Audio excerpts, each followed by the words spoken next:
These three things that I'm going to share in this video today completely ruined my mental health. And looking back at my journey, I really wish I knew about these things as early as possible and started to work on them, because that would have just saved me so much heartache and trouble, and would have probably allowed me to heal and get better so much faster. And if you're, new to this channel, first of all, my name is Dr. Bislaine Atley. I'm a cognitive behavioral therapy certified naturopathic doctor, and I teach people how to rewire their brain naturally. Don't just teach, I also help. If you want support, you can use the link below to book a free 30-minute call with me. One of the reasons why I'm so passionate really about this work is because I really struggled with my mental health. And, I talk about my journey and story with depression quite a bit, with anxiety quite a bit. So, if you have already watched a few of my videos, you know my story pretty well. If you haven't, I'm definitely going to, talk a little bit about that, because when I was around 16, 17 years old, I was actually diagnosed with depression when I was in high school. And at that time, really, depression wasn't talked about as much. And I love that there's so much more awareness on mental health. And I'm really glad for the young people today, because there's so much more conversation around this topic. But when I was in school, there really wasn't that much conversation around this topic. And so I remember when I got diagnosed with depression, my doctor was like, take these happy pills and I'll see you in a month and you'll be fine. And I was like, what? Happy pills? What does depression mean? How's this going to affect my life? I had so many questions, but I just was so nervous to ask the questions, and I didn't really get that help and support that I needed. It wasn't until when I got into second year of university that, my depression got really bad, and I actually ended up in the hospital as a result of it. At that time, I was already also dealing with a lot of like panic attacks and anxiety. And it was just overall an extremely awful period in my life and with my mental health. But also, that period of my life was a catalyst that really led me to where I am today. And I'm so grateful for that experience. So, I very much have experienced what it's like to struggle with your mental health. Like, I have been at rock bottom, at the absolute rock bottom with my mental health, where like waking up felt painful every single day. It just felt like there was a dark cloud that was constantly over me. And it felt like no matter what I did, no matter what I achieved, no matter who I saw, that dark cloud would just follow me everywhere. And then when the anxiety and the panic attacks would hit, oh my God, just a combination of all of that was just honestly a really awful place to be in. And when I really look back at my journey, at my experience with my mental health, there's three big things that really stand out that ruined and destroyed my mental health, and they were really affecting me negatively. And now going through my journey and being in a place where I help other people with this, I am so much more aware and I can catch these things right away. But when we're really struggling with our brain health, it is so difficult for us to really be in tune with ourselves, really be in tune with our gut, our inner knowing, and listen to what it's telling us, because we're in such a state of mental struggle, such a state of disconnect with ourselves, that we don't really listen to the messages and signs that our body and mind are telling us.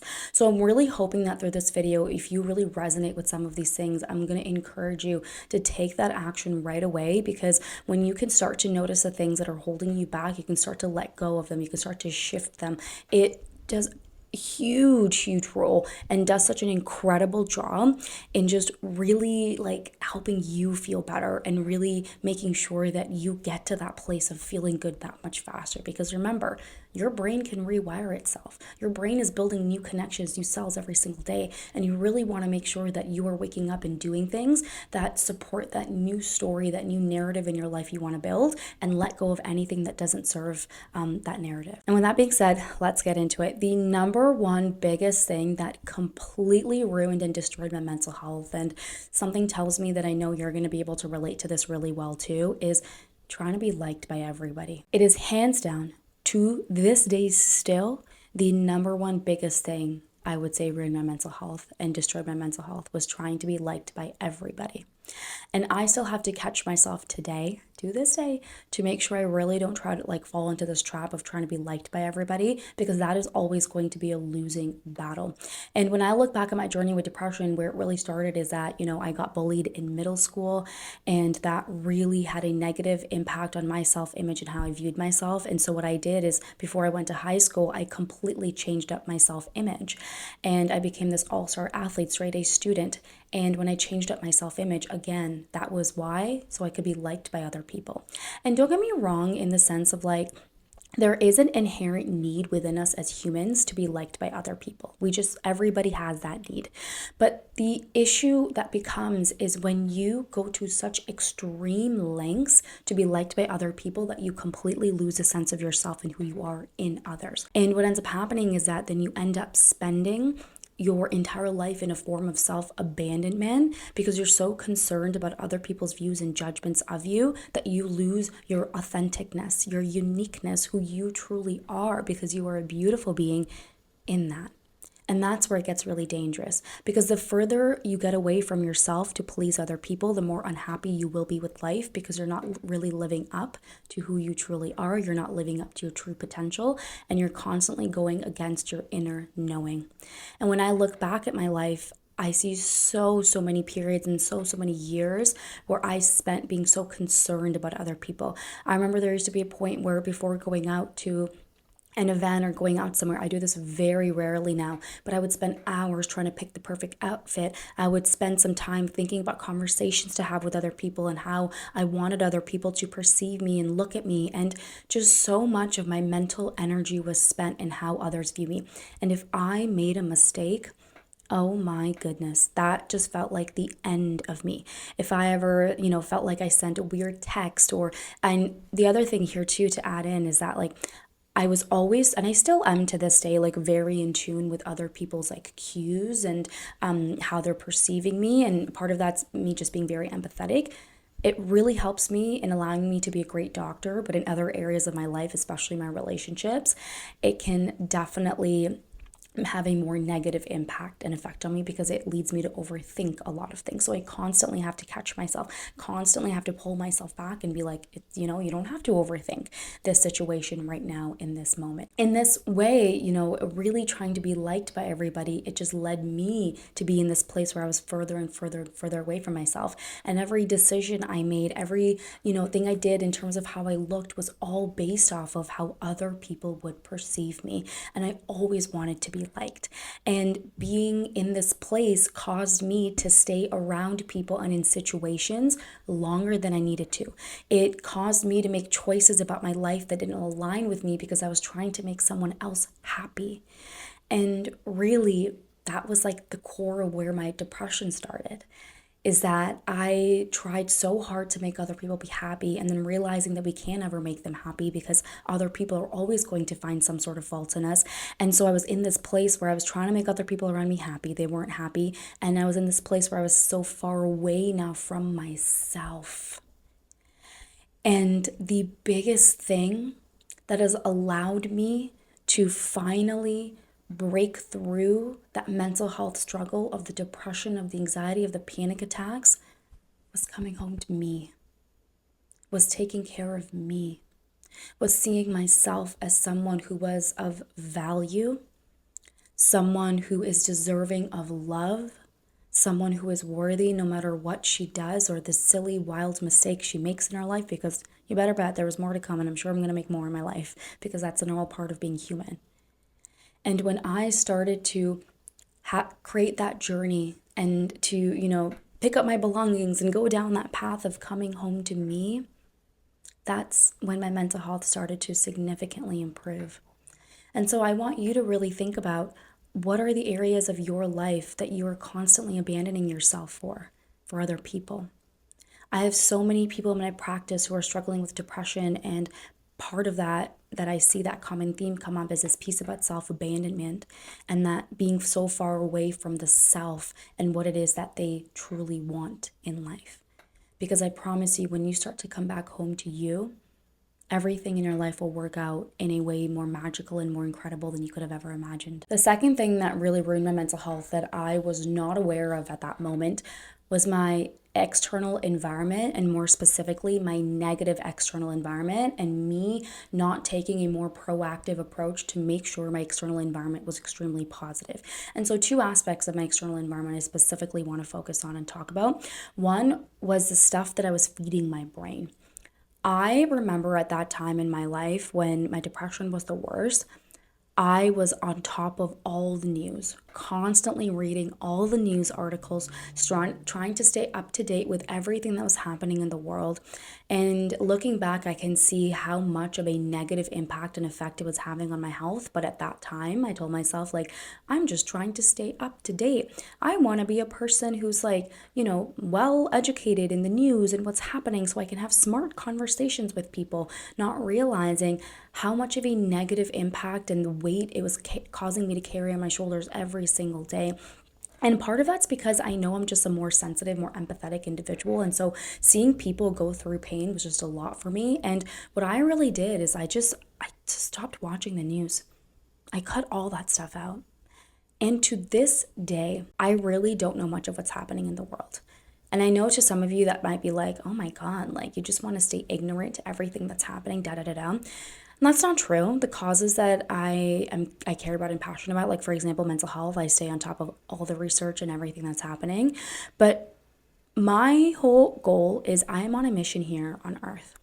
I'm on a mission to really help people rewire their brain, to help people make their brain be their best friend. And I don't like watching news to me actually takes away from my mission. And I'm here to do as much good as I can do in the world as possible. And watching negative news and constantly experiencing that negative stimuli brings me down and takes me further away from my mission. And if that means I'm not aware about anything that's happening in the world, and I'm okay with that because it means it allows me to show up more powerfully for the people around me so that I can serve and be of service. And if it means that, then I will be ignorant to everything that is happening. And honestly, you can even ask my friends. They'll ask me all these things. I'll be like, what?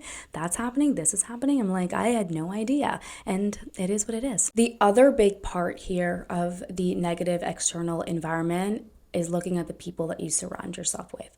I remember growing up, so my dad is an entrepreneur and he is truly one of my biggest inspirations in my life.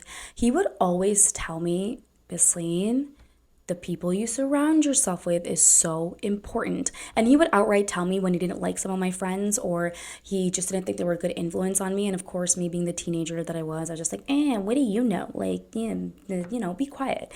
And now that I'm older and I'm also an entrepreneur now, I have a much greater appreciation for also everything that he says. And looking back, I can see now what he meant. And I can clearly see some of the people that I was really spending a lot of my time with, how toxic they were for me.